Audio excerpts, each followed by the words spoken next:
সে তখন তার ভুল বুঝতে পারল। সাপটি স্বভাবসিদ্ধ ফোঁস করা সেটা কিন্তু বদলায়নি। অর্থাৎ দুষ্টু লোকেরা কখনো বদলে যায় না।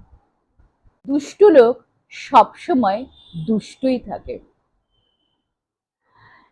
রাগে, দুঃখে তখন সাপটাকে তিনি লাঠি দিয়ে খুব জোরে জোরে মারলেন এবং সাপটি প্রায় যখন মারা যাচ্ছে তখন খুব দুঃখে চাষিটি বলল যে আমি একদিন এক দুষ্টের সেবা করতে গিয়ে আজ চরম শাস্তি ভোগ করলাম।